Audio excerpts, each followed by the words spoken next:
अस्सलाम वालेकुम। मैं अमराज़ दिल के शोबे में जो है वो स्पेशलाइजेशन कर रहा हूँ। तो हमारे पास बहुत ज़्यादा मरीज़ जो होते हैं वो ज़ाहिर है कि वो सीने की तकलीफ़ के साथ हमारे पास आते हैं। जब हम ईसीजी वगैरह देखते हैं तो वो नॉर्मल होती है और उनकी जो अलामत भी होती हैं वो ख़ास दिल की बीमारी की तरफ इशारा नहीं कर रही होती। अगर थोड़ी सी उनकी मज़ीद हिस्ट्री ली जाए तो पता चलता है कि उनकी जो है वो भूख भी कम हुई है और नींद भी सही तरह से नहीं आ रही और अजीबोगरीब ख्यालात भी उन्हें आते रहते हैं। हमारी जो अगर ओपीडी है, शोबा पेरोनी मरीज हैं, उसमें अगर 100 मरीज आते हैं उसमें से 70 से 80 मरीजों को ऐसे ही अलामात पाई जाती हैं। और मज़े की बात यह है कि उसमें हर उम्र की और हर जेंडर के लोग आते हैं, यानी मर्द और ख़वातीन और बच्चे, बूढ़े, जवान, हर तरह की इस तरह की जो अलामात के साथ हमारे पास आते हैं। ये नहीं है कि जी एक जो पहले परसेप्शन होता था कि सिर्फ छोटी उम्र के लोग आते हैं या ज़्यादा बड़ी उम्र के लोग आते हैं।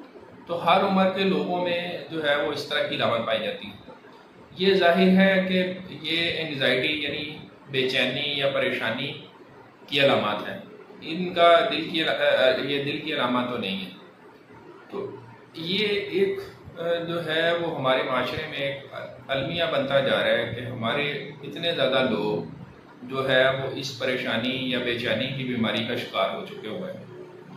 उसकी कुछ वजूहत जो है वो मैं आपके साथ जो है ना वो डिस्कस करना चाहता हूँ। मेरे ख्याल में इंसान जो कुछ भी ज़िंदगी में करता है, वो जो भी पैसा कमाता है या कोई भी बड़े से बड़ा ओहदा लेने की ख्वाहिश रखता है, वो आखिर उसकी ज़िंदगी का मकसद एक ही होता है कि वो ज़िंदगी में खुश खुरम ज़िंदगी गुजारना चाहता है और जो है वो सुकून से अपनी ज़िंदगी को गुजारना चाहता है। लेकिन मेरे ख्याल में जो है वो हम खुशी की तलाश में दौड़ लगाते रहते हैं। जब हम उस मुकाम में पहुंचे हैं तो हमें पता चलता है कि हमें तो खुशी फिर भी हासिल नहीं हुई, हमें सुकून तो फिर भी हासिल नहीं हुआ। तो फिर क्या वजह है, क्या ऐसा करने का हम ऐसा करें कि जिससे हमें खुशी और सुकून और इत्मीनान की ज़िंदगी नसीब हो जाए। मेरे ख्याल में इसका एक बड़ा सादा सा जवाब है कि इंसान अपने दो पैरों पे ही खुश हो सकता है। अगर वो सोचेगा कि मैं चल के आगे चला जाऊं तो फिर भी कभी खुश नहीं हो सकता। अगर उसे लगे कि मैं चल के वापस चला जाऊं तो शायद फिर मुझे कोई सुकून या खुशी मिल जाए तो फिर भी उसे खुशी नहीं मिल सकती। एक शेर है, ये अताअत है, ये चाहत है या कनात है फराज, हम तो राज़ी हैं वो जिस हाल में जैसा रखें। ये अहमद फराज ने अपने किसी जो है मजाजी इश्क के बारे में कहा है।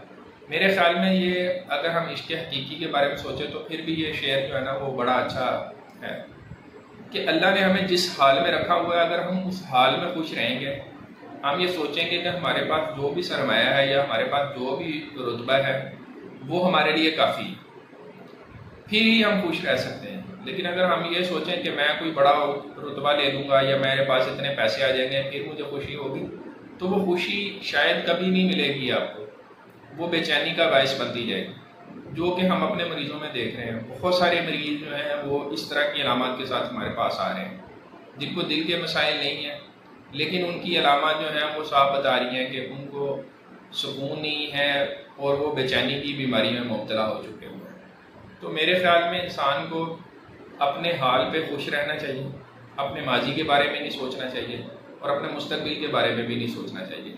जिस हाल में अल्लाह ने रखा हुआ है उस हाल में खुश रहेंगे तो ही खुश रहेंगे।